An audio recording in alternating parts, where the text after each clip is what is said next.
Alright, hello everybody, and welcome to Gamesline, the podcast. It is episode 22, and we're recording it on October 22nd. Isn't that fun? A little fun. That's a little. Yeah, it's a little fun thing. You're saying like tight numbers and dates now? I like it. I think it's good. I mean, I just said it because that was the day. I mean, I guess I could do that though. I'm I not like opposed. that. That's yeah. Keep it categorized. That way. Hey, you tune in. You think this is? Hey, you think this is episode 21 from the 17th? You are wrong. Wrong. It's the one after that. That's right. You gotta log out. You gotta stop listening to that episode and listen to this one. Mm-hmm. Pause the episode right now and hit play again. Go back.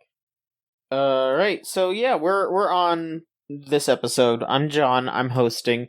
I'm fucking tired. I had to make like 9 pizzas today. Whoa. Yeah. I didn't know you made pizzas. We just recently started making pizzas at my job. Oh no! And, do you guys have like one of those like Hunt's Brothers ovens? I don't know what that is. You've never been to like a Hunt's Brothers in like a gas station? No. They just have like a pizza oven there. They just put a very small pizza on it and it cooks, and it's like I went I went to get a Hunt's Brothers pizza at a gas station once just because it's like, okay, I need to at least try this. Otherwise, like, you know, my world will never be the same. Or, you know, maybe everything would have been totally fine with me. But it was a situation where I go in, I ask for a pizza. The lady there clearly doesn't really want to do it, but she's like, okay.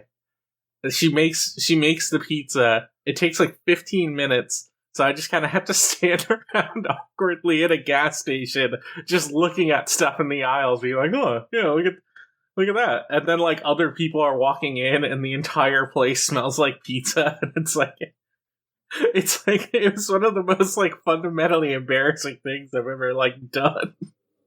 Just knowing that other people were walking in and knew and just like completely knew my shame of needing a gas station pizza. Yeah, I don't fucking know. I have no fucking idea what kind of oven they have at the Hunt's Brothers. It's just like a small oven that they just like plop into a gas station counter, you know? I guess then yeah, you know? Okay, word. So yeah, I made a bunch of pizzas today. It was a lot. So that is why I'm a little tired. Scott, you're here. You talk a lot. Gamers. You know a lot about gas station pizza apparently. Oh God, yeah, I do. Anyway, listen, I'm just glad you're finally embracing your heritage as John Italiano Machonsky. I mean, everyone's saying that they like my pizzas. Like, I'm not doing anything too different, but like, you're adding that extra little bit of kick. You're putting a little bit of the chives on, a little tiny little bit of cilantro or something. You're adding. I'm not doing anything different. Like, I don't know. You're adding a tiny dollop of hot sauce on the sauce layer for that little bit of kick. I assure you, I'm not doing anything differently. I just like I cook the pizza, and then when they came out, everyone was like, "Wow, no, you did pretty good here," and like better than this other person who did it. Like. I'm like, all right. Is it just like on a timer or something? I mean, I'm checking on it a lot. I'm rotating it. I'm making sure it's nice and cooked evenly, and I'm evenly spreading the ingredients and all that shit. Yeah, okay, so you're like whole, like this isn't even like a frozen pizza situation. You're doing this fresh. Kinda. I mean, like the I'm not like kneading the dough. You know, we're getting like we're getting like frozen dough. like a pre dough roll. Yeah, I get that. But otherwise, yeah, I mean, I'm making the pizza. Hey, Maverick, hello. What do you like on your pizza? You know, I like a little bit of Meat and Fuck Kingdom, Steve. Hey, the Meat and Fuck Kingdom pizza. Yeah. What's on that? Onion. Okay, we got onion. And make me cry. A big old thick piece of sausage. Yeah. Fully uncut, by the way. Well, it can be cut if you want. I guess if you're gonna put the sausage in slices, you gotta make them some thick cut slices, though. So today, someone asked for a sausage pizza, and the sausage was not thawed out. Oh no! So I had to put the sausages on a hot dog roller for like 15 minutes to thaw them out, and then I cut it up. And you know what? They liked it. They didn't say anything. That's good. So, that's smart. Yeah. That's a good way to do it. Man, you really are the pizza king over here. I'm doing what I gotta do, like. And the whole time you gotta like make it, you are listening to the song "Hi-Fi All in Fire," all 7 minutes of it. I mean, that's how you get the timing down perfect. I mean, I was mostly just listening to like whatever the fuck YouTube videos are in my subscriptions. Let me look. As soon as you have enough like cheese and pepperoni on there, there's a green arrow that pops up that gets you to the next section. Yeah. Do you have speaker access in the arcade, or is it all just like is it just like a Spotify subscription or something? We have a straight up CD. No, we straight up have a fucking whatchamacallit, jukebox. Oh, that's pretty good. It's one of those. It's one of those ones that you can connect to an app though, so you can just like you can change everything you want. Okay, so yeah. See, I didn't know if you were in there just like playing YouTube poops over the speakers or something. No, we're actually. It's actually a food truck, so I was outside in the food truck. So I was sitting out there by myself most of the day, listening to like how great it was for alligator actually, or whatever the fuck else just came out. That's real exciting that you're a food truck guy now. I guess I am. Yeah, I'm doing that kind of shit. Very exciting. Very tiring because I made like 9 fucking pizzas today and other stuff. You were slinging them out the window. I was slanging them, yeah. But did they tip? I mean, they paid for the pizzas. I don't know if that's what you're asking. Did they tip? Oh, probably not. Texas, get it together. Yeah, what the fuck, guys? Also, I gotta say it's World Caps Lock Day. All right. Hell yeah.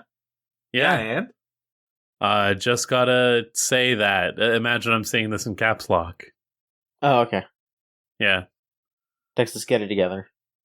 Yeah, no, I mean, but you know what I would rather be doing instead of making a pizza? God, I kind of enjoyed making the pizza, though. Okay, now you got a new calling that you need to reinforce.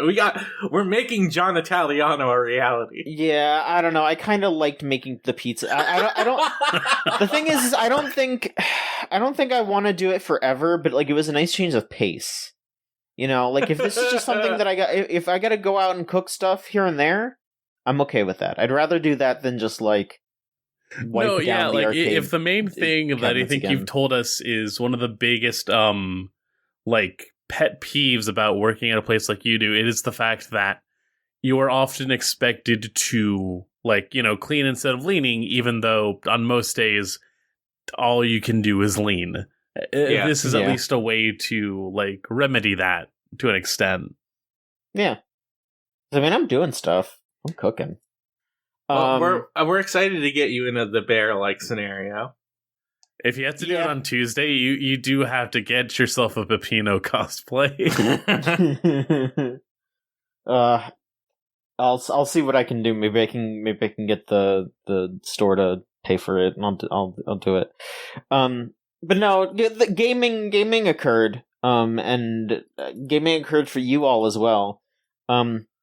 Scott, it's been a while since you've been on. What do you want to talk about? What have you been gaming on? John, I'm feeling wonderful.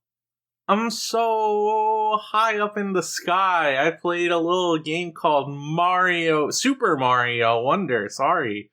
I forgot this man's freaking super. I should have known that already. Wowie zowie. Wowie zowie. That's the thing they say in the game. They say that a lot. No, I played a little bit of Mario Wonder.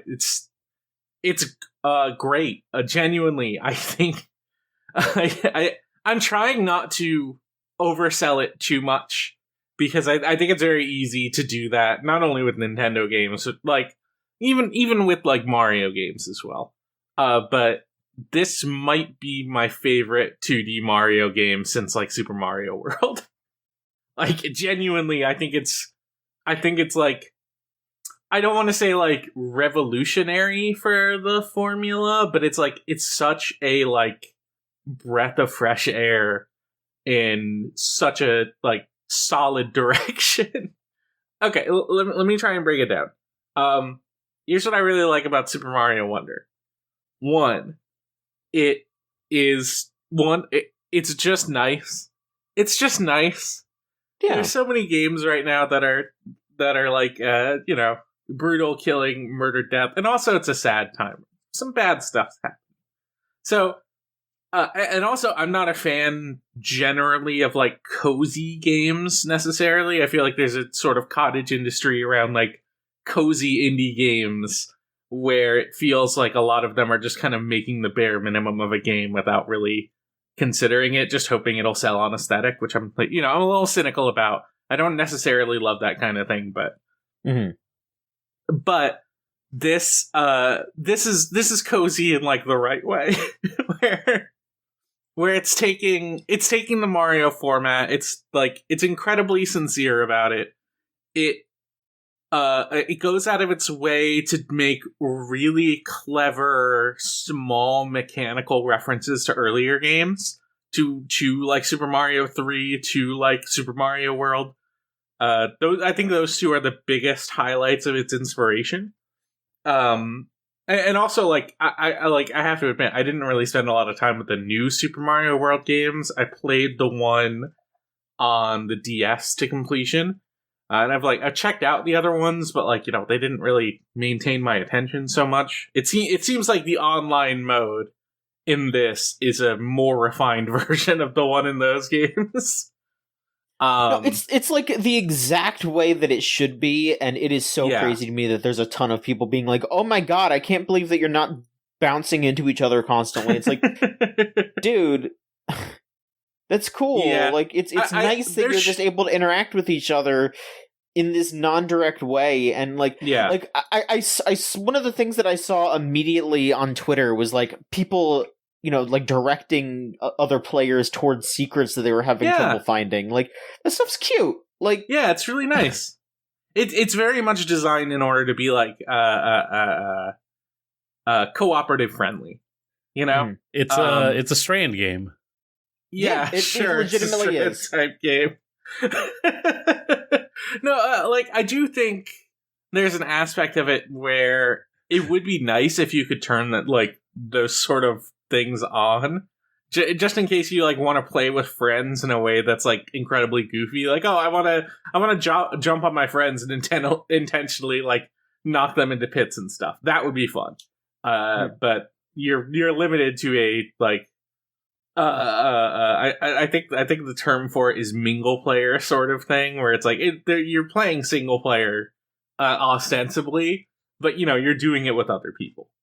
And that's fine. Like, that's totally a great way to play that game. It works especially well in the levels where you're like intentionally racing through them, because like, oh, I need to like really beat my other friends here at doing this. It's weird. Sometimes you have something happen and then Mario goes, "This one's for you." No, it's just nice. The thing about it that I am really enjoying is not only does it like understand what makes games like World and 3 super enthralling, it also recognizes the sort of like Mario Maker period of 2D Mario, where you had this era where the extremely difficult, like high concept levels of Mario Maker were the Kaizo period were finally being brought to a very mainstream audience with Mario Maker.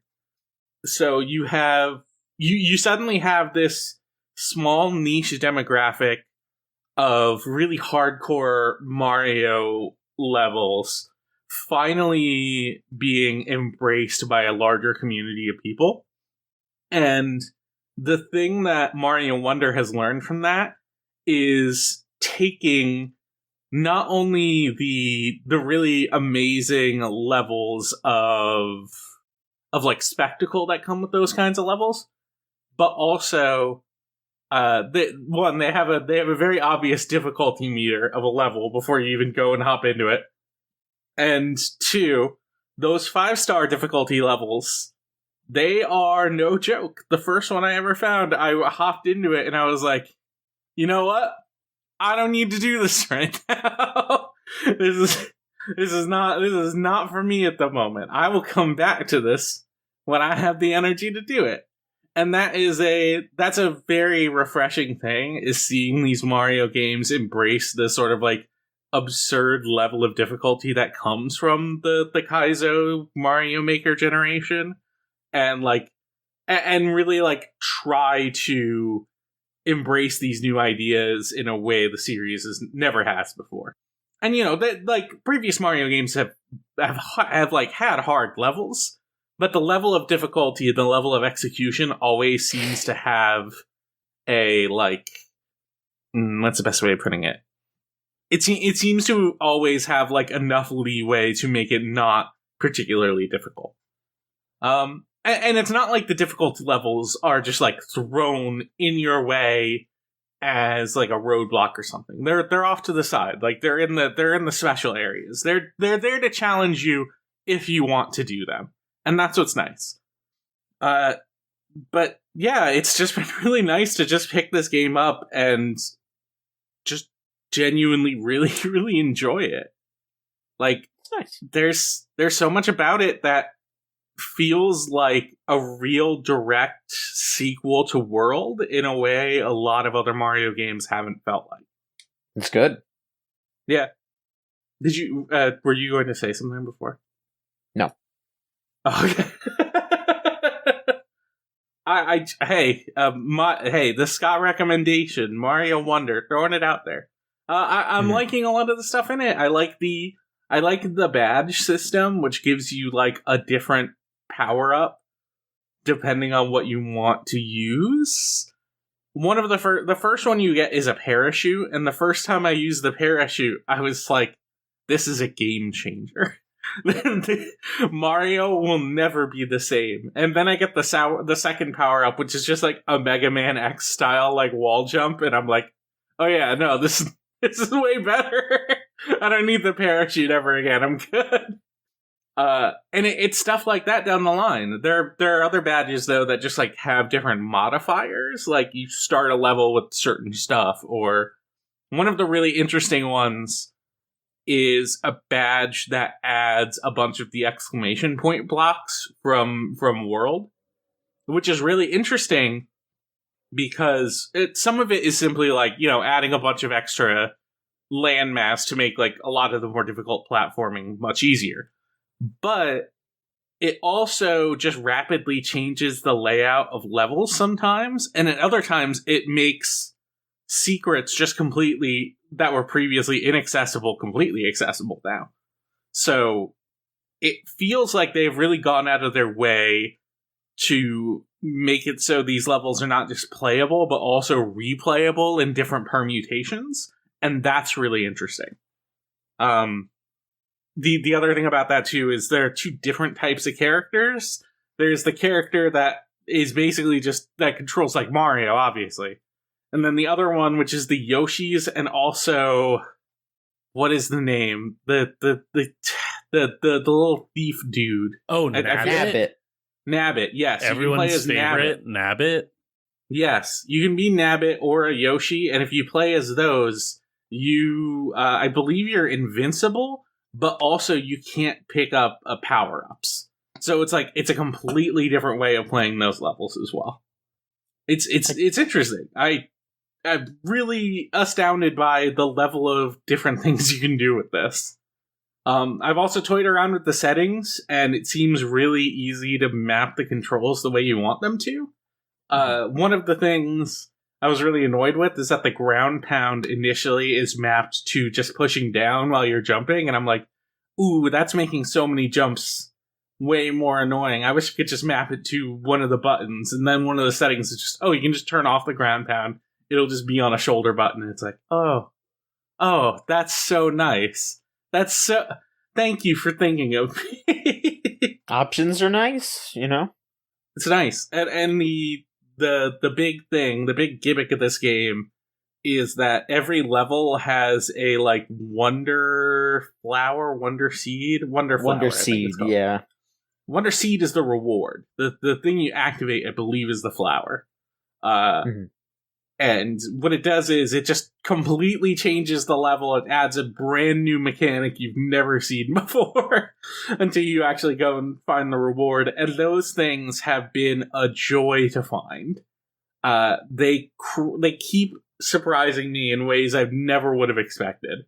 At one point, I don't want to spoil too many of them, but the kind of thing you're dealing with is at one point I picked up one of the flowers, the wonder flowers, and then it completely changed the perspective of being a side scrolling, Mario jumping game into a top-down game. And it was a top-down game taking place in the walls of the level you were already traversing. And also, you couldn't jump. So you just kind of needed to Frogger your way through things. And it's so impressive the way these kinds of things just seamlessly integrate into levels. I think that's the big tagline of Mario Wonder is it keeps managing to surprise you even after you feel like you've been surprised before. Or there's nothing left they could surprise you with. It's genuinely, I'm constantly, I'm every single new level, every single new thing I find, I'm just smiling serenely at the things that they've managed to do. One final recommendation I would suggest is they have a sort of gacha standee system, which are just signs you can put on the ground for multiplayer, if you want to, put a sign down. And the problem with those is if you do the gacha pull and you get one of the rare ones, it just actively spoils a later game power up you might not have gotten yet. And that's that's a little sad. So if you're hopping into that, maybe wait on buying standees. Yeah. Unless you really want to hop into multiplayer and put a standee of Daisy sitting down. That's all they are. They're just the animations in the game, but you just put one down. Look, it's Luigi taking damage. Just don't fuck with it. Get it later. Get it when you're done. I hope I get Luigi taking damage. I would love to get Luigi taking damage. Luigi scared. Luigi frightened. Luigi cut up while talking? Luigi just fucking murdered. Damn. Who did it? Toad. There's two Toads. There are two Toads. You can be Blue Toad or Yellow Toad. I don't understand why there's two Toads. Because it's Blue Toad and Yellow Toad. But they're two different guys. But Captain Toad is in it as his own character, and you can't even play as him. Because he doesn't jump. His backpack's too heavy. Sure. He's busy looking for treasure. He's gearing up for Captain Toad 2. Captain Toad goes to the water this time. Yeah, he's in water this time. He's returning to the ocean like he always needed to. Captain Toad waist deep on the beach, looking back at you, just waving and going, "Why? I'm taking a dip." He's like, there's unknown horrors of the deep that we've yet to discover, and I'm gonna find them all.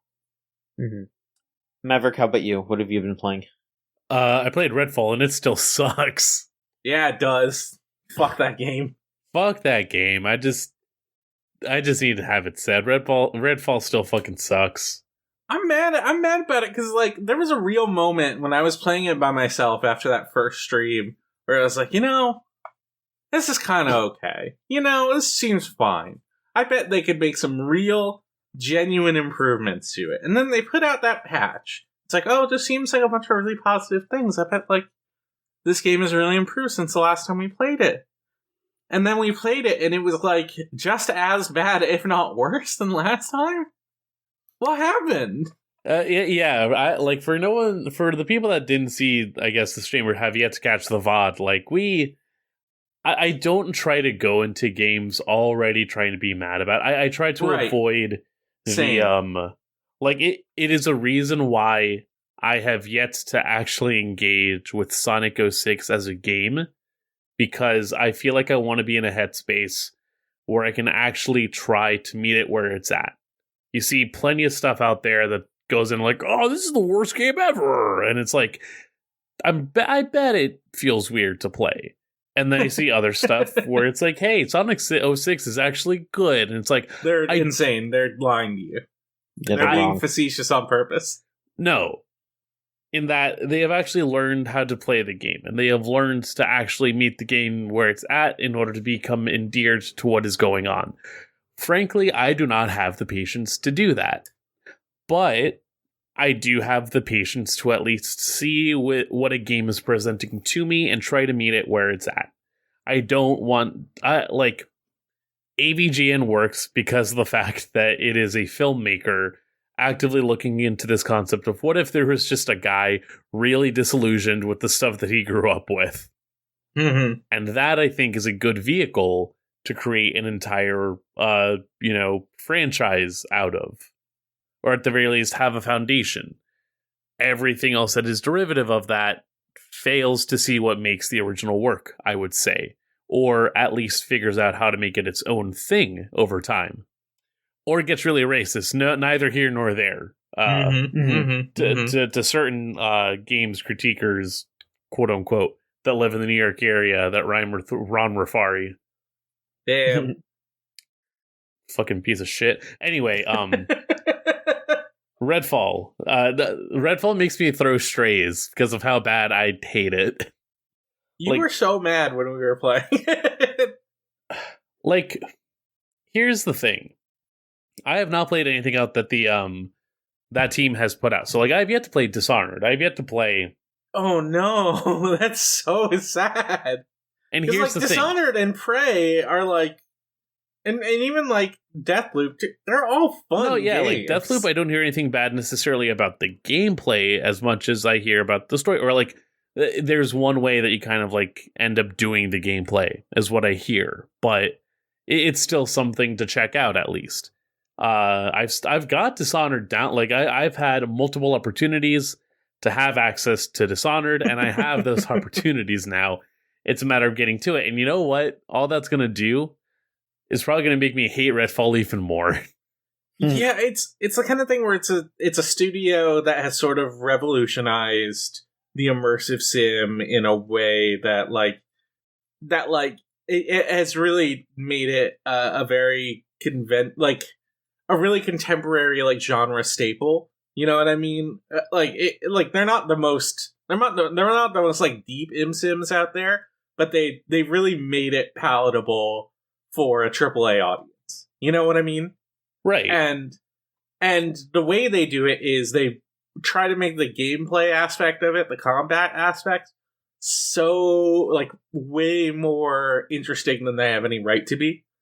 So when you get to when you do a big combat encounter and you have a lot of fun, you then get to the point where you're like, okay, I need to go back to sneaking, and I need to go back to lockpicking and figuring out my way through these areas in really clever ways, and all of that stuff gels so well together. And then Redfall exists, where it's an online multiplayer shooter where the shooting feels like shit. None of the powers matter. It's a big open world, so getting around is just you walk in a straight line. It's none of the areas are particularly interesting. They have the red mist around that makes it so you sort of can't walk in places, but turns out it's very easy to get rid of that mist. We figured that out the second we started up the stream. It's man, they really don't even know what the fuck they were thinking. Nope. And what they were thinking was, we need to get this fucking game out. Like, this game was supposed to be canceled. But they need to get their return on investment, so we just need to put it out. We need to, like, put it out, make whatever money we can off this. And it's fucking sad, because that game is a real nightmare. It's just, I don't try, again, like, I don't try and hate on it. I also recognize, I'm not the biggest on shooters. I don't really have a shooter background in me. Great sentence. Great sentence to take out of context. Hope that gets a good clip. But Maverick's got no shooters. Now, look, I got shooters. Don't get it twisted. Ops, if you want some initiative, I will blow up your quadrant. But, like, I already went in thinking, that there'll at least be some difficulty. Like, there'll be something for me to learn and gain out of this. Hardest difficulty setting. Mm-hmm. Still just headshotting fucking enemies, no problem, immediate downing. Not even headshotting. Not even just shooting them and, like, doing 75% of damage, and then that's it. They're already done, and it's not like they're particularly smart enemies that know how to avoid your stuff. It's not like they're threatening at all in the slightest. It's just, eventually, me and you realize you can just walk up to enemies and punch them, and that's all you have to do. And most of the time, it'll kill them in one hit. Yeah, we turned so Redfall sad. into a beat 'em up at one point, and that was like the ceiling for the amount of fun we were having. Like, just it was the most fun, and that speaks to how bad the rest of the game is. Where, like, the most fun we had was just running around mindlessly punching things. Just because the punch animation is funny, and it's really funny to hit an enemy with it. And they just go, ah, and crumple over. like there's a tweet I saw earlier this week that focused on something where it's like, if you have a game that features multiple mechanics and you don't make use of them, that's just what we call faulty game design. Someone else being like, ultimately that's a very narrow-minded way of seeing a game that offers you multiple different paths towards playing and implementation. And I would say ultimately I do agree with that idea. Like, having multiple ways in order to interact with your world is, I think, a very strategic way to go about game design. I don't think Redfall really, like, knows what it's wanting to do with that. Yeah, this ain't that at all. It gives you tools. We added all of the multiplayer shooter things. We added the hero powers, which we never used. Oh, no, never. The hero powers are unbelievably, like, non-essential to playing at all. And that's where that I think is where the difference is, where rather than having a game that is like, oh yeah, like Lies of P, to go to something that has a very solid gameplay structure. Like, you have your main weapon, you have your Legion arm, and you can go through the game not encountering or making use of the Legion arm if you want to. That's fine. The game sort of, like, has enough going on with its main attacks that can be the way you experience the game. But if you choose to go about and to really learn the effects of this left-handed, like, item that you have, there is an increase in the ways that you interact with the actual world and how you can actually navigate through the various levels that you're exposed to. Because now it's like, okay, what do I need for this specific scenario that if I can't get through it just slashing my way through and being careful about my timed hits, what kind of, like, additional artillery could I make use of to really get through these levels? There was so much shit just offered in Redfall that it became more annoying to keep track of everything outside of just, oh no, I just want to shoot my gun. And even then, finding out that I could opt to just punch things made the game so much easier. Like, it's not even that it made the game easier. Just like, an Occam's razor. I didn't want to think about everything else that was being thrown at me. I just wanted to get through this. And but also nothing that was thrown at you was interesting. So it's like, why try to engage with this game, like, on any kind of intellectual level when it's not willing to meet me? Like, Yeah, no, like, you can look at that VOD and be like, I can't believe that Scott and Maverick aren't paying attention to the Howler Mans.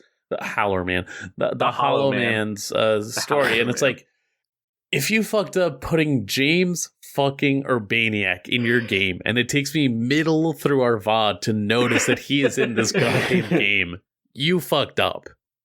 Like that is on you. It's real not good. More like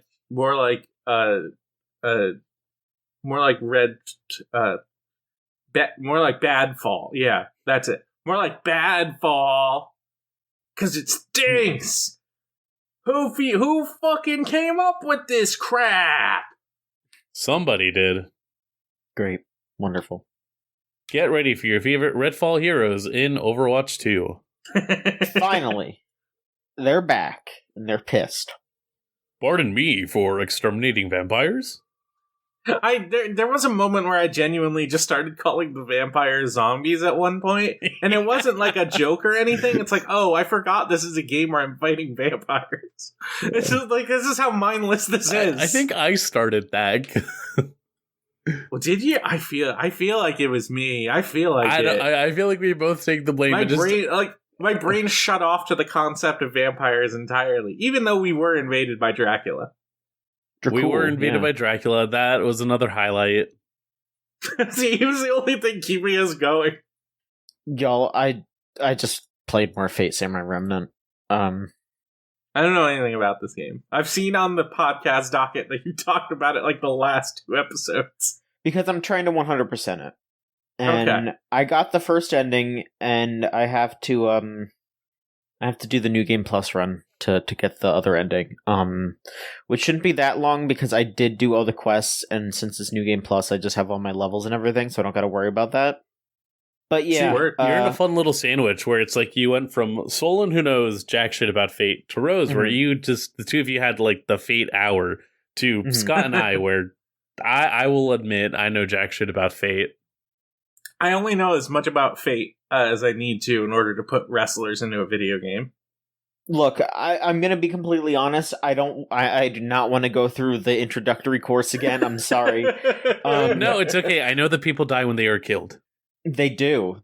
Happy Shiro Day a couple days ago, everybody. Yeah. I'm aware of what is the name of the powers in Fate? I forget now. Noble Phantasms? Noble Phantasms, yes. I know what a Noble Phantasm is. I am the bone of my sword. That's basically their super move. Yeah. Right. Or no, sorry. I am the bone of my sword. I have constructed over 15,000 blades. So as I pray, unlimited blade works. It's pretty tight when he does that. Does it make a thing happen? Does it like when he does that chant? That's him using his Noble Phantasm, and it summons a bunch of swords that he uses to attack you. Dude, it's pretty sick. I know, like, one of the Noble Phantasms is just a playhouse. So, like, Tetsuya Nomura very obviously is affected by Fate, right? For sure, yeah. Okay, I think there's some give and take. Because Nasu's also a huge nerd, and, like, yeah, I think that it's back and forth. Back and forth? Okay, I could see it. Just, man. Saber word of the day. What's the Saber word of the day? Podcast right now. Yeah. I will say the first ending that I got just kind of happened. It was weird because, like, I'm not going to be specific, but they did this really good job of wrapping up what was going on in the story, and then you have this really great denouement where you, like, have this cool fight against someone who, like a friendly battle that's still to the death, and it feels super cool to do. And then as soon as that's over, it's just like, oh shit, we forgot there's still a villain that we didn't finish up with. Let's just throw that in there real quick. And so it makes the ending just feel really weird. And it's like, I guess that's not the canon ending though. So, but it still just felt really weird because it felt really good. And then all of a sudden it was just like, whoa, wait, you got one more level. You got to go fight this guy real quick. And then you beat him and he just, that's it. And I was just like, okay, great, thanks. Like it literally, you do the boss fight, you beat him, and then it just ends. So yeah, they definitely want you to do the New Game Plus. which, man, I kind of wish I didn't have to, because there's a lot of it that you really don't have to for no reason. It's just they even skip to chapter 2 for you, and I'm just like, just skip me to where the split was, because there's a part where someone is like, hey, are you gonna chase after this character or go after this character, and that's where the two endings split, and it's like, just put me there. Like, why aren't you just putting me there? It's so weird. Like, I guess they did it to give you a chance to, like, do any quests or whatever. But I did the quests. I did it. It's fine. Put me at the fucking thing. Like, let me finish this game. I don't want to do another, like, 5 fucking hours of this now. Like, it's one of those things where it's like, I'm gonna do it, because if I don't do it now, I'm never gonna do it. And I would like to completely wrap the game up, because I do want to write a review. But making the pizza, I don't have any time to play games, so that is the problem. I'm very much enjoying it, though. It is still a great game. I just, a couple little nitpicks. I'm glad you're having fun. That's what matters. They should just bump you up to the split. There's still a bunch of time. Like, even at the split, there's still a bunch of time that they could give you to just go do the other missions. Ugh, I'm upset. Yeah. Hopefully next time I will have another video game to talk about. I would like to talk about a different video game. I bet you would love to play Mario. Maybe I might play Spider-Man. I don't know. I might be. You might play Spider-Man. Yeah. Hey man, I was supposed to have Spider-Man, but Gamefly said, we're busy right now. We've got their fucking hands on our nuts right now. I'm sorry, man. 300 million people probably rented, 100%. Yeah, Spider-Man. So yeah, but so did I, and I put it on a game lock. Yeah. Boo-hoo-hoo. There's news going on. Aw, a little bit. So sad. Yeah, a little bit of news. Not a lot. I'll be honest with you. Most of it's bad, which is a shame. We have 2 more layoff updates. That is the major news, basically. The studio Frontier in the UK has laid off some employees. The folks who made the F1 Manager game, because apparently it sold pretty poorly. And the bigger, way more shady part of this round of firings lately was the Bandcamp layoffs that happened. So, Bandcamp got sold off from Epic to Songtradr, because Epic were insane and they bought that whole company thinking that they were gonna, use it for Fortnite, and then didn't. Yeah, it's just the whole cascading a tower of acquisitions all on top of each other, to the point where the one service that has existed for so long, that has been 100% sustainably profitable, it's just getting gutted for no reason. It's fucking stupid. It makes me so mad, because Bandcamp as a company and as a service, you can make some real genuine criticisms of decisions Bandcamp has made in the past, but at the very least, they have been on the forefront of just having a service where people can just go directly to the artists that they want to get their music from and just buy the music in a way that most of the music space has sort of been moving away from, in favor of streaming services that don't offer the degree of freedom that just owning media does.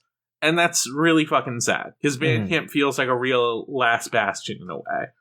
They're not unique for that service, but they are popular enough that you can get so many different independent artists on one platform, and you can just get you can get pretty much most of what they have, if not all of it. It's been a great service for that. And the fact that it's being so thoroughly fucking destroyed is such a bummer. So this time, it unfortunately makes sense why it went down here. Is that pretty much most of their union leaders got laid off. 60 out of 118 employees, and 40 out of the 67 people who were in the bargaining unit got laid off. Insane. They're still actively trying to continue to get that union together and keep it going. But yeah, that's a huge blow, and I have no fucking idea. I don't know how legal or illegal that is. In a just world, that would be extremely legal, especially towards the people running the fucking union. You know, it seems like it seems like a class action lawsuit is brewing, if anything. Mm-hmm. Which in terms of a small number of people starting a lawsuit against for unjustly firing a bunch of folks, that seems like it would probably actually do really well. Mm-hmm. So good, if that's something you haven't considered already, hey, listen to our podcast. We'll give you the advice you need. Yeah. I'm sure they have legal counsel directing them in the ways they should go. Absolutely, I hope so. God, and yeah, just reading a little bit about Song Trader, it just seems so bleak, the kind of shift that this is. The editorial blog for Song Trader has marketing-focused articles with titles like "Rock music is the perfect condiment for this fast food brand," which great, which goes on to methodically and statistically analyze the music in Taco Bell ads. Bandcamp's most recently published feature, on the other hand, is titled "Imperial Crystalline Entombment: Black Metal Mysterians Break the Ice."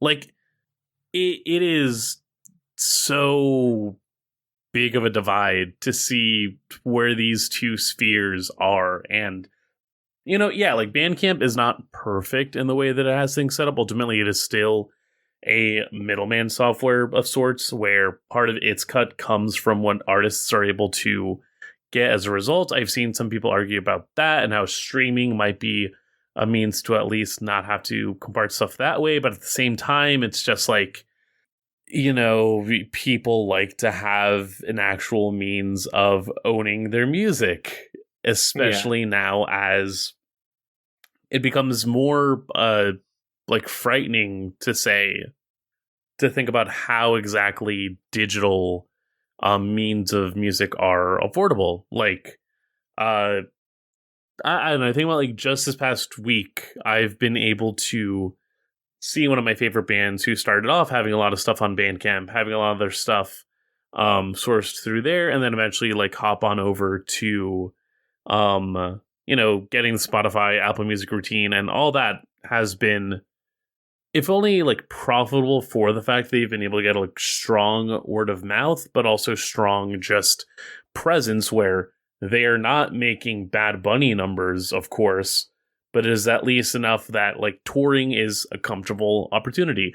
They can actually find breaks on tour, which means a lot, considering that they do a lot of their, like, they're based in New Zealand. And so the opportunities to do those kinds of, like, larger scale tours can be far in between if they aren't being able to, like, finance the means to actually, like, do this stuff. And the big thing too, and a day about all that is, above all the other merch that I could have gotten, and I did get, I've made sure to at least, like, stock up on the records that I've loved to listen to, like, day in and day out. And I have those now. And, like, those also come with their own download codes, of course, if you want to, like, have it digitally there. But it's like there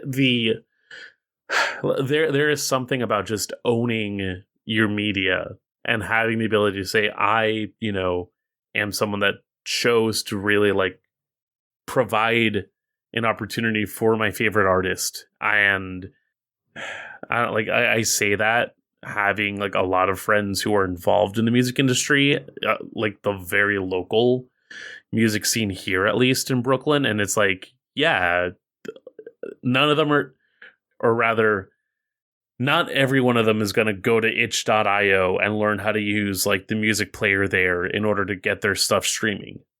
Because they don't fucking care about that. They are people that are off doing other things with their time or other like hobbies or jobs, but then music is the thing that they come back to. And then Bandcamp at least was a way to streamline a lot of that if they already at least knew, oh, Spotify isn't giving me jack shit.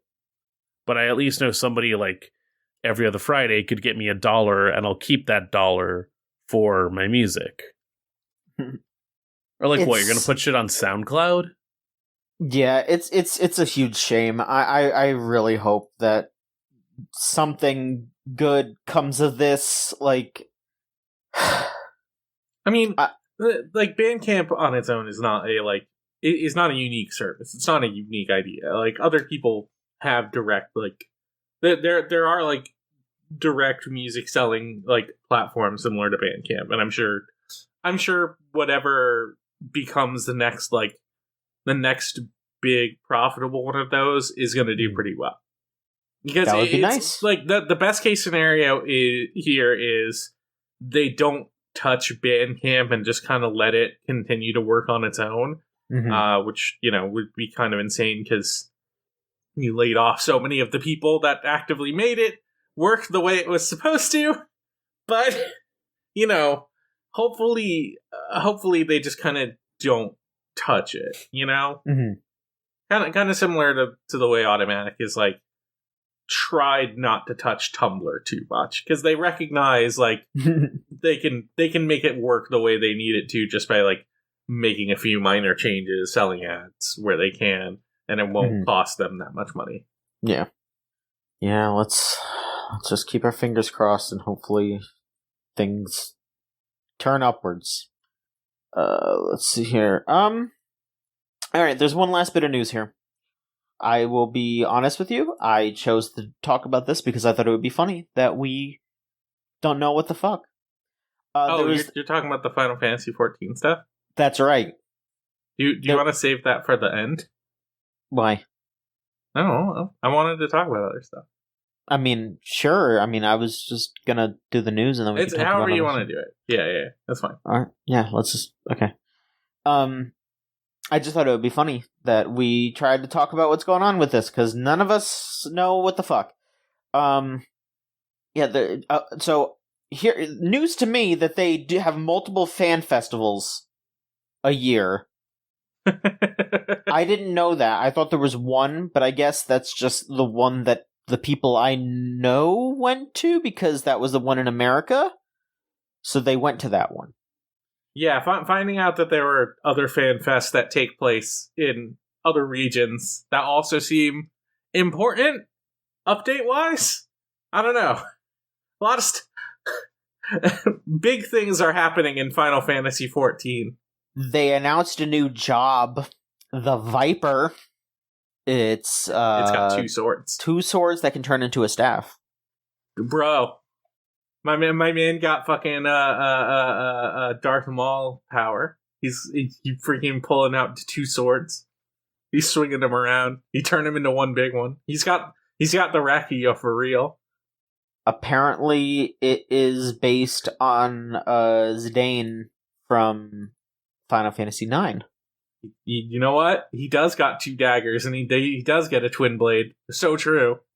There's also going to be another job, and they're not going to talk about it until the next Fan Fest, which is in January. So, yeah, hey, guess what? I guess there's 3 Fan Fests, at least. Right.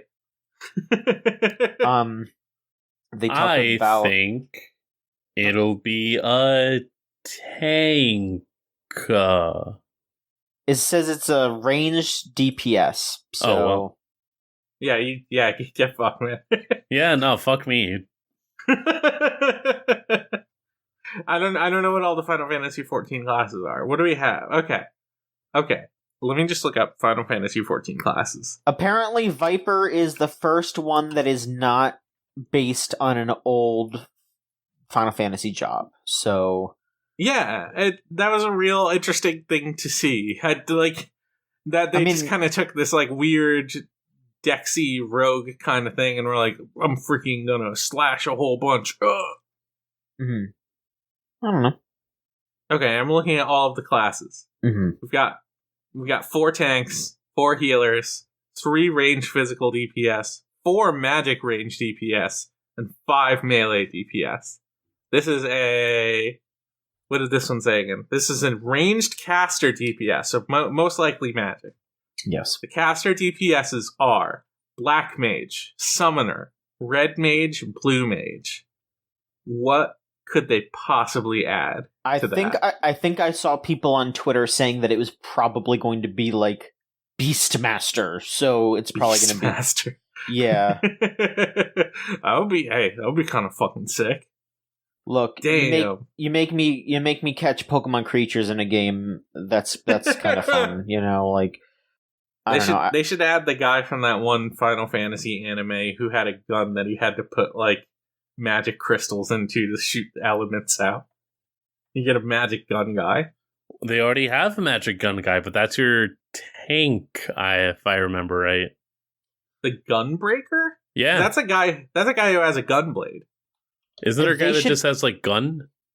No, it's a gun blade. I know because listen, I know this for reasons I want to get into for gacha lore. But the Gunbreaker is the one that Thancred is, and Thancred has a gun blade. He is specifically a new Squall. Okay. They should make a job in Final Fantasy XIV where they have a hammer with a camera in it. They should! Yo! Can you imagine? They should invent a hammer with a camera in it, so when you swing the hammer, you can see it land on things. Yeah. Fuck, that'd be good. It would be good. What category would it be? Tank, healer, DPS? It would be a new category that's just interesting. It's called POV. Yeah. They announced new areas.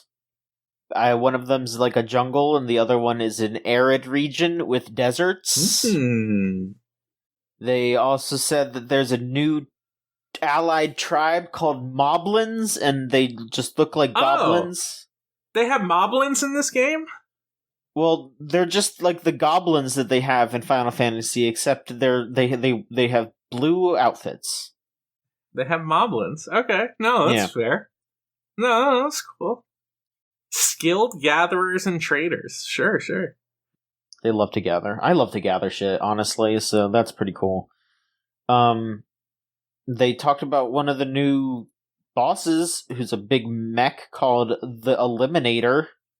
That's pretty cool. Eliminator. A gigantic mechanical war machine. Yeah.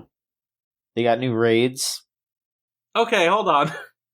It's a dungeon, or it's an MMO. They got raids. Uh-huh.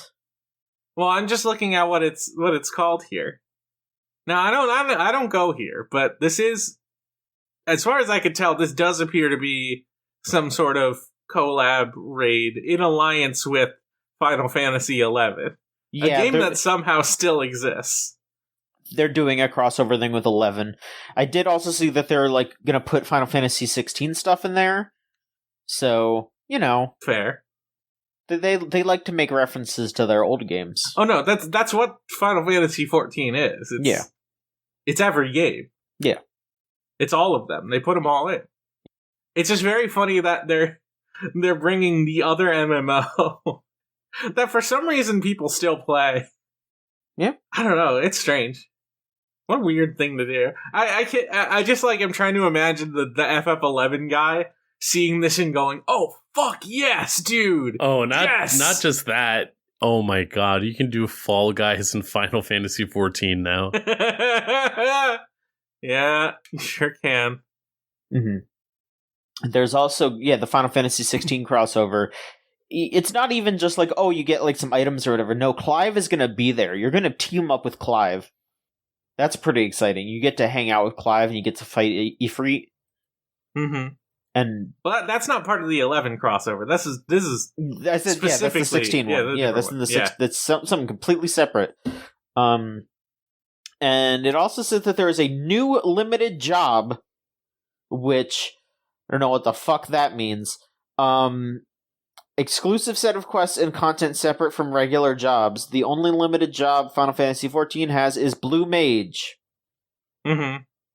Sure, whatever that means. I know what a blue mage is, but I don't know why that's like I don't know why it's different. Sure. Specifically, if I remember, like from my limited knowledge, which, hey, here's the thing: I'm gonna have a lot more free time soon, so maybe I will learn a lot more about Final Fantasy XIV in the coming months. But maybe. The limited job is like, as it says here, a job with its own exclusive set of quests and content separate from the regular jobs. So, like, with regular jobs, you could, like, level them just on their own and you kind of just have their own unlock. If I remember right, the Blue Mage unlocks with a very specific, like, quest route for it, where in that quest line is when you'll actually be able to level the job, rather than... In other cases, you just switch to it, and you doing anything with that job is how you level. Okay. Yeah. That makes some sense. Okay.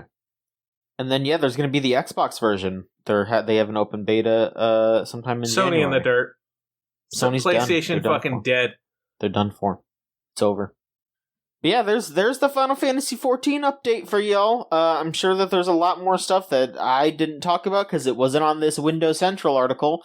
And you're all like, damn, why didn't they talk about whatever new characters showed up? What are the new outfits that you can wear? I'm sorry, okay? There was not really any other news going on, and I decided to throw the Final Fantasy XIV people a bone, and I hope that was okay, because we didn't really have anything. Listen, we're Final Fantasy experts here. We understand it better than anyone else, and, like, it's in our bones. You know? I mean, the thing is, Scott, is you are, like, a pretty well-versed Final Fantasy fan from what I have seen. So, I just never played 14. I just can't stand MMOs. Yeah, I mean, like, sorry to the four of us in this group that actually are, like, avid FF14 heads. The ones who keep managing to get Final Fantasy XIV stuff on Game of the Year. They'll kill us then. You know? I'll do battle. I will bring my gunblade. I'd rather it be one of them than any of you fucking prudes. Yeah, that's right. Damn. I'll get my gunblade in one hand and my Legion arm in the other. Freaking shoot you twice. Alright, there's more games you can talk about. Scott, what else have you been playing? I'm so glad we're talking about gunblades. Because here we are, we're at the tail end of... I desperately needed this gacha minute so badly. You don't know how... I've been pent up. This has been going on for me all month. We are at the tail end of the Final Fantasy VIII Roar of the Visions Final Fantasy Brave Exvius crossover, where they have added Squall, Renoa, and Irvine to War of the Visions. And you want to know what they did with these characters? You want to know what they fucking did? Okay. They've been a little weird about how they handle the crossover characters, like, having weapons. For a while, they just, like, didn't care about whether or not they were holding their signature weapons or whatever.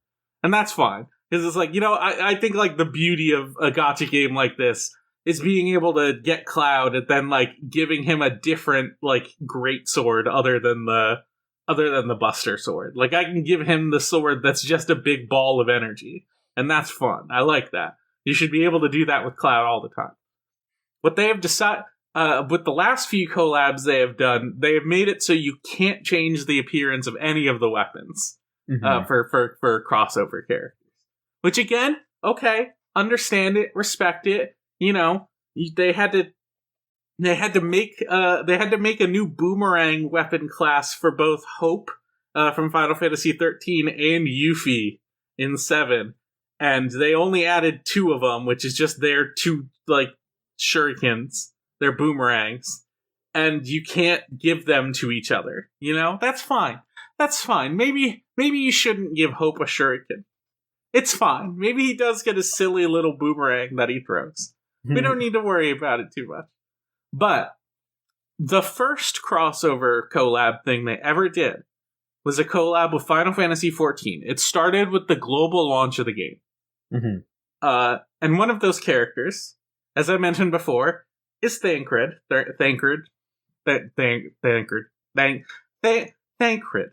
as I understand it. And you know what? He is a man who holds a gunblade.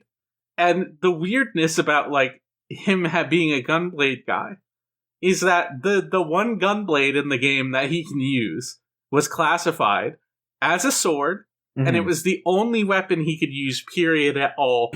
Like, can't use anything else. You can't give him any other swords. Which, you know what? Fair. It's a gunblade. Gunblade guys need to have their gunblade specialization.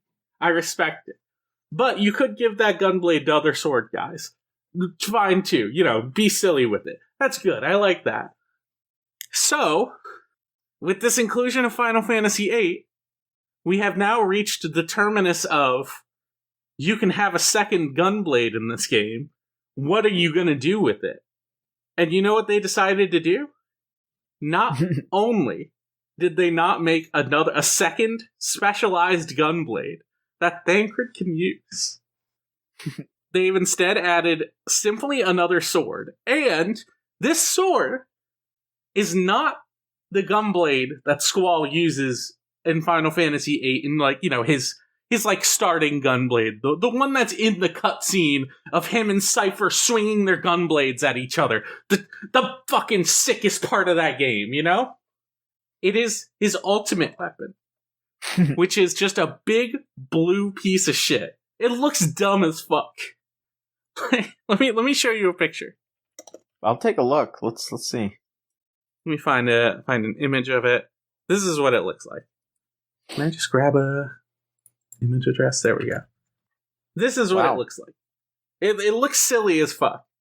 It's his ultimate weapon, so, you know, ultimate weapons. Yeah, it's big. It's very blue. Ultimate weapons in Final Fantasy games, they always look very silly. They've made it so this is the weapon that Squall holds all of the time in this game. You can't give him a different sword, even though there is a second gunblade that he could use. And this is killing me. They also did that with Rinoa and Irvin, which, you know, Rinoa has the weird, like, blaster thing on her hand. That makes sense, but they just, like, let her use some other weapons instead. Because, you know, they let her use the glove weapons. But, you know, that's not the same, but, you know, there's nothing else in the game that's a disc that you put on your hand and then you shoot it and it comes back to you. I guess Boomerang is similar, but they didn't want to dip their toes in that again. Yeah. And Irvine just has, like, a weird-looking gun. None of these weapons, I think except for the one Rinoa has, is the one that, like, is in their artwork. Squall is just holding his normal gunblade in the artwork, but instead, when you use him in game, he's using this big blue piece of shit. And it kills me. When I think of Squall, I want him holding his damn gunblade. I'm like, it's killing me. Mm-hmm. I'm looking for a picture real quick of him, like, just, like, I look up just Squall FF8, and what do you see? Very first picture? Fucking, this is what you get. Fucking bam, him right there. He's holding he's holding his silly ass gunblade on his back. Holy shit. He's so epic. And it's like, damn, they can't even give this to me. They have to give him a big, dumb blue piece of shit, and I can't change it. And it makes me so mad. Yeah. You want to know what else they did? You can only have 5 characters on a team. And you really want to diversify the characters up. So, on my lightning team, because he is a lightning character for some reason, he's lightning element, which, I guess, like, the first GF that you would get in FF8, your Guardian Force, that would be Quetzalcoatl, which is a lightning element. Makes sense. If that's what you want to give to him, sure. I'm not a huge fan of that. I think if you were going to give Squall an element, probably be fire, because he's shooting his freaking gunblade at you. But that's beside the point. They made him a lightning-type slashing unit that is primarily a DPS. He has, like, a side role as being, like, very highly defensive for some reason. But he's not defensive enough to be a tank. He doesn't have the abilities you need for him to be a tank. And you know who else is in the lightning elemental slashing role? Is Cloud and Lightning from Final Fantasy XIII. So, if you wanted to, you could have all three of them on a team, but if you're trying to build an actual good team that you want to use, you would be fucking crazy to do that. You wouldn't want all three of them on. That's just 3 DPSs. You couldn't heal, you couldn't tank, you couldn't do anything else. Nope. It's so brutal. You're making me choose. You're making me choose between Cloud, Lightning, and Squall on this team. How could you do this to me? How? Why would you do this? The Renoa and Irvine both seem fine. They're good characters. I think I could easily slot them.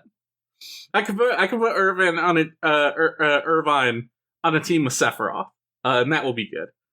That will be cool, actually.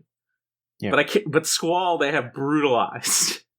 They have killed the idea of Squall to me. It's so sad.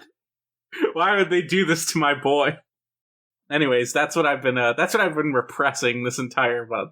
You can download Final Fantasy Brave Exvius War of the Visions right now, and if you want, you could pull for Squall. Don't recommend it. He'll have a dumb blue sword. What if you like the blue sword, though? And okay, if you like guys with blue swords, I guess that's cool for you. It is technically a gun blade, but it doesn't do the thing where if you slash with the right time, it does a critical hit. Because that's what the gun blade is. You slash him, and then you do the timed hit, and then the timed hit shoots your gun, and that's a critical hit. That's how gun blades work. That's how they do it. That's how they work. Fuck, dude. Ah! Now you know my pain. This is what I've been dealing with. This is what my month of October has looked like. Yeah. Maverick, how about you? What have you been playing? Well, as I realized I wasn't able to get to Spider-Man 2 this week, I, prior to my acquisition, did go ahead and settle my debts with Spider-Man Miles Morales. And, I think it is...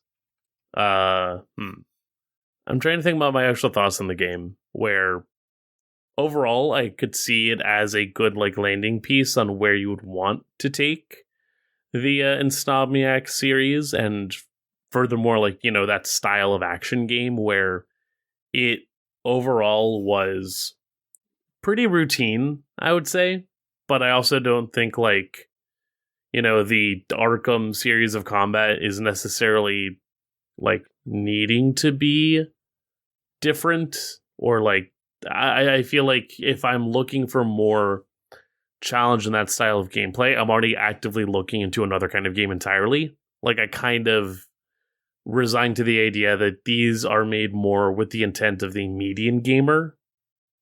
And that can seem a bit reductive to say, but at the same time, I still got my ass handed to me plenty of times. I still found some difficulty in just keeping the actual crowd control at hand.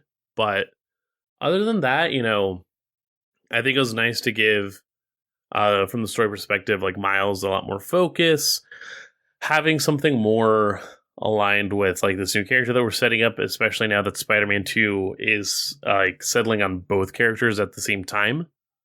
I think, and this is something very much from my perspective can be an issue, where it's just it's very silly that in this whole game you have essentially your character who is this Black Latinx individual who moved from Brooklyn over to Harlem and is experiencing the neighborhood. There's a lot of this focus on yeah, man, this is our spot. This is our place. Spider-Man is going to be our Spider-Man. Or the whole idea of with Peter Parker away, who's going to be our Spider-Man?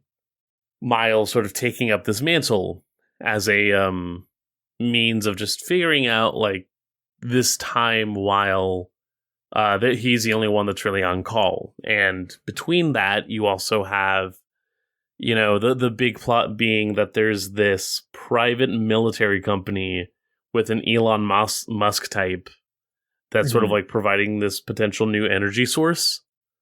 And then you find out that they are in conflict with a anti corporate resistance force, and you as Spider-Man are sort of having to find the middle ground between both of these points. And to have a scene in the middle of all this, or like towards the pretty like upfront beginning where like you as Spider-Man helped save people that are like almost getting like killed from a broken bridge, and at the end of that, the paramilitary group starts to try and like shuffle you away. There's someone that's like, I'm recording this, and they're like, oh, put that away. Like it. Spider-Man games have a little bit of difficulty trying to put together their politics sometimes. I did see that Spider-Man 2 does a better job with that stuff. And I want to at least, like, I'm so curious about the way that Spider-Man 2 handles it. Because, yeah, like I was hearing a little bit about that from other sources where it's like, oh, you know, you do have a whole setup where, what does, what do they do to still get the waypoint signaling? Oh, Genki is going to go ahead and set up these drones all around the area. Wait, what are you talking about? We can't have drones all over just recording people. Oh, don't worry, Peter. It's all opt-in so that people know that they have a choice when it comes to their information.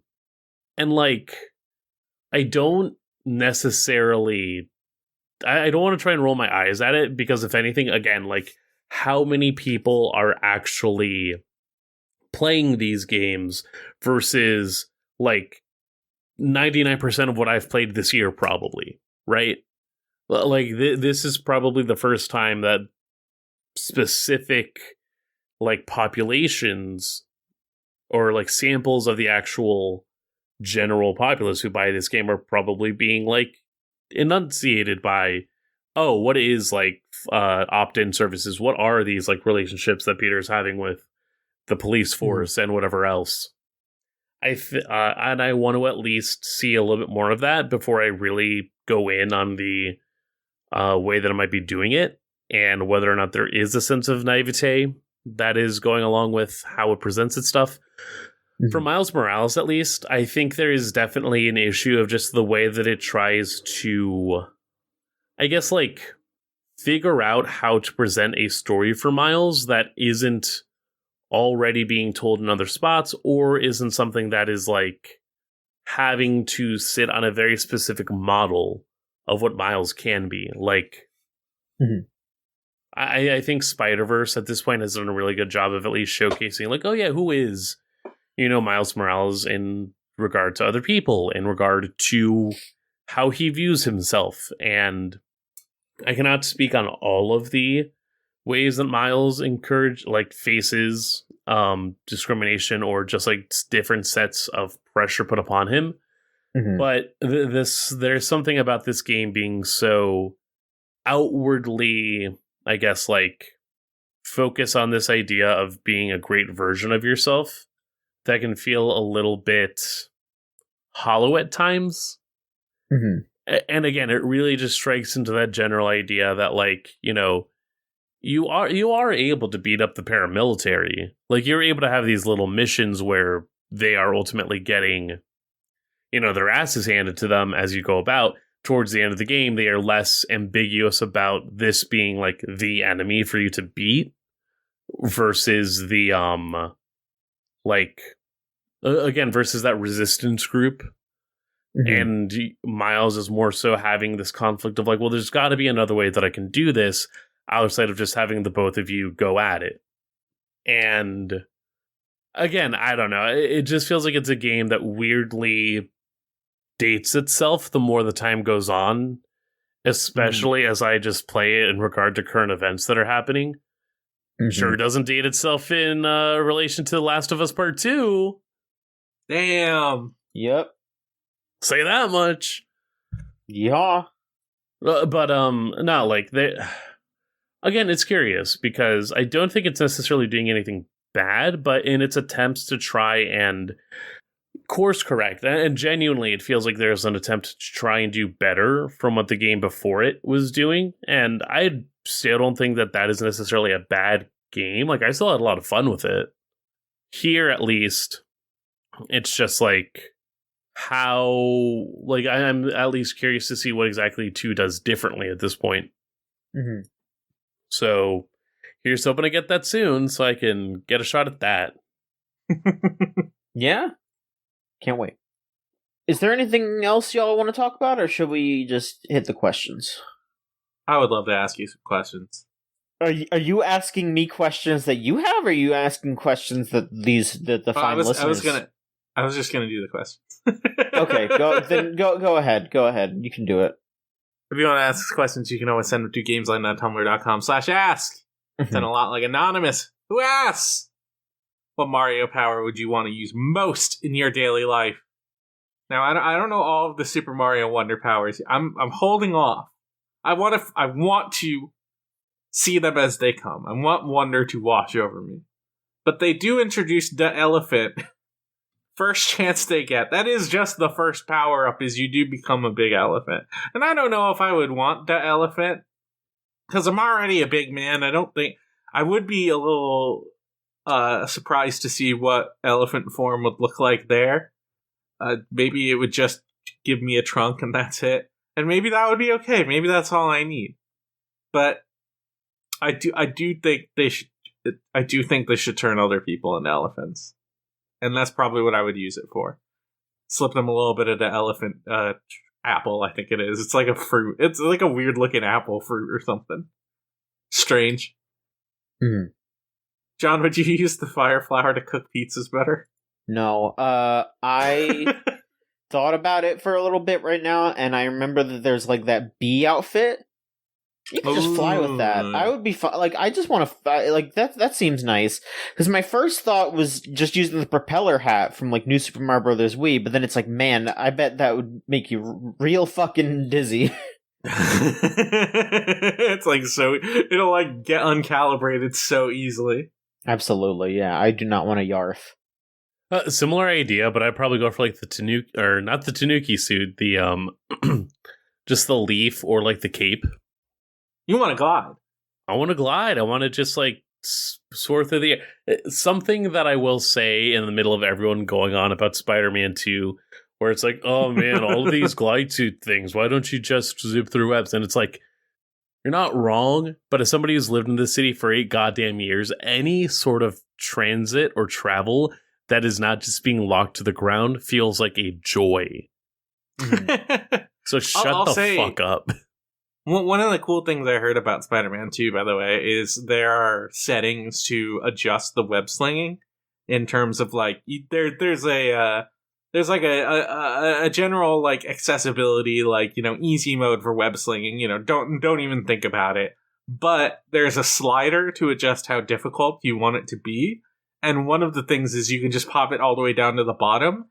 And then it just turns it just straight into realistic physics web slinging. Like, if you are in an area with just low buildings, you basically can't web sling at all. It's kind of tight that they included that in that game. You can adjust it enough to basically make it Spider-Man 2 PS2 swinging, and that is what I'm looking forward to. That's what I want to do. I want to have that. Yeah, it genuinely looks sick. They should add web slingers to Mario. They should. They were in Fortnite already. They should put them in Mario. Web swinging fucking rules. Web slinging does kind of kick ass. Mm-hmm. I'm trying to think, are there any Mario power-ups where he's able to blast a rope like that? Bro, if you want here's the thing. You can go to collegehumor.com. You can No, I can't anymore. No, you can't. Oh, yeah, you can't. It's what's it called now? Dropout? Yeah. Dropout, yes. Well, they're not doing that kind of shit anymore. Exactly, that's beneath Dropout. I mean, they could do that in their improv show. Say, the elephant does have an ability where you can squirt with the elephant. If you get your trunk all full of water, you can just spray that water on something. And a thing I noticed in my very first level, and John, I know you're very upset at me that I pointed this out. Yeah, I don't think that you should be attributing lewdness to that. I think it's just a cute little thing. It is, okay, this game is so cute, but yeah, it is a moment where, like, the new guys, the Poplins, the the sort of like toad equivalents. Mm-hmm. They are like little flower guys who are budding. When they get excited, their flowers pop up. And it's like, oh, cool, that's cute. But the first time I cleared the very first level, I cleared it with the elephant, and I had water in my trunk. And you know what he did? Is he spit up all the water from his trunk on the little flower guy, and then his fucking his flower thing, like, you know, it freaking popped up, and I'm like, oh man, that is literally exactly like the "you need to piss on me" comic, isn't it? It's exactly what it felt like in that moment. I'm not gonna yes and this. Sorry, the improviser has let you down. I used to have faith in the improviser. Now I'm not so sure. Cello Buster asks, "What do you, Super Mario, wonder?" Well, I told you what I wonder about, and it's this damn flower. I'm wondering when my budget will allow me to purchase it. That's what I'm wondering. Hopefully soon. So real. Gotta figure that out. I Super Mario wonder when I'll get another interview. Damn! Too raw. I Super Mario wonder. I Super Mario wonder, and I'll get this. Don't worry, it's coming. It's coming to me. I just need a second to like really coagulate here. I Super Mario wonder when I'm gonna be able to play it again and have a nice time. Probably in like 15 minutes after we're done with this. Yeah, probably right when I'm done with the podcast. Yeah. And just to finish this off, our last question here. By our buddy Rose. Rose asks, after playing through Yoshi's Crafted World earlier this year, and now playing Super Mario Wonder, I've really noticed that Nintendo games are becoming increasingly dark-sided. The Wonder Goombas practically beg you for their life, just like the non-aggressive Shy Guys in Crafted World shudder and shake at Yoshi's presence. They do. When you're about to jump, the Goombas look at you and they throw their mouths wide open, their eyes bulge, and it's like, oh no, like they realize they're about to get stomped on. I mean, I will say that is different from the Shy Guys, because like Rose says here, like they're the Shy Guys are not aggressive, but the Goombas are coming at you. Like they finally animated them like biting Mario. They actually have an attack now, so you're not just they're ready to commit violence. Yeah, it's not just, oh, I bumped into the Goomba, that's why I got damaged. Like, no, like Goombas bite you. That's why you take damage. Is this Nintendo's long-awaited reaction to the ludonarrative dissonance discourse? or is this act meant to teach younger players the consequence of their actions? I.e., when the Piranha Plant Parade in Wonder has any casualties, it removes the vocals from the background music.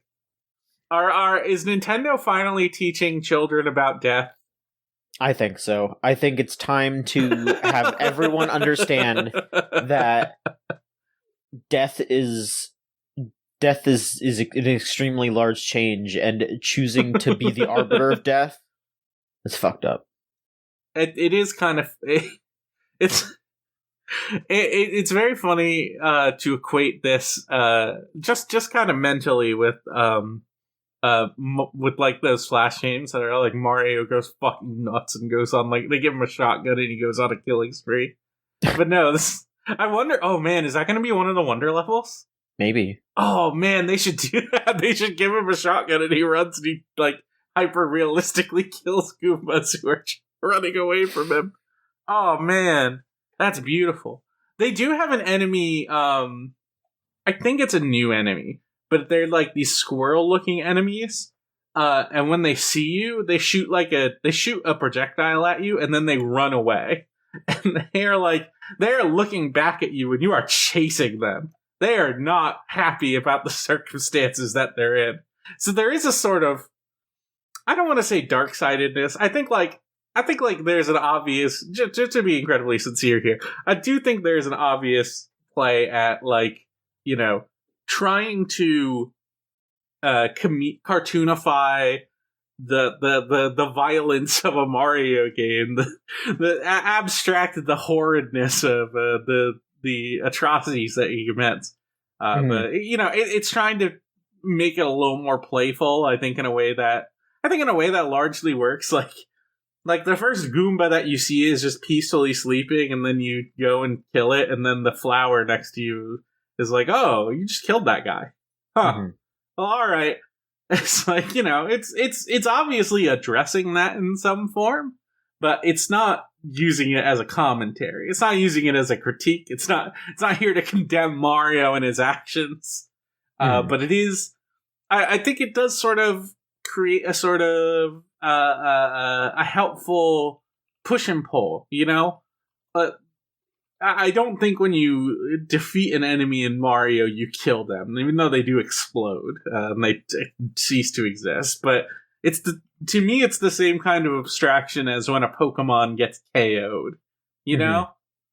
There's a level of like nonchalantness to everything that's happening that makes it palatable and even like funny for kids, because kids are not stupid. They know when you kill a thing in a video game, it's like funny. So it's like they can easily find humor in I'm stomping on the Goomba. Ha ha ha. I'm go and kill. Give them that. Let them have it. Let them embrace it a bit. Don't be so like. Don't jump over yourself to explain why it's actually okay for Mario to be stomping on everyone. I think it'd be funny if the Goombas are all screaming and begging, and it's like, oh my god, this is the most messed up thing ever. Mario genocide route. Yeah, it's gonna happen. They're gonna add. I heard they're gonna add that to Wonder too. It's time. They're gonna add Snowgrave to Wonder. So did I Mario Wonder. So sad. It's so sad that they're really doing so this. Sad, yeah. Maverick, what war crimes do you think Mario has committed? I worry about where Mario stands with the current situation. I think Mario has a good heart. I think ultimately he understands the need for revolution. Okay. I think Mario does say free Palestine. I hope he does. Yeah, because we're not clear on that. That's Gamesline stance. It is. Oh, for sure. Yeah. Mario in full Palestine colors, just waving the flag. He's out there. Good for him. Yeah. Thank you, Mario. He does extortionism, or I don't know, like he's shaking up Koopa businesses for protection coins. That's right. Hey, if you don't pay me, I'll get my brother Luigi in here. You're not gonna like that. No, I won't. All right, I think we're done. What's going on, everybody? We're getting ready to finish up the podcast. It's time. Did you like to listen to this? Did you enjoy this one? We got more from the past and in the future.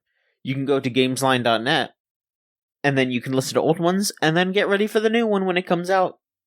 We have Twitter at the Gamesline, which is the place where you could follow us, and then when you're on there, you'll see all the stuff that we post on the website too.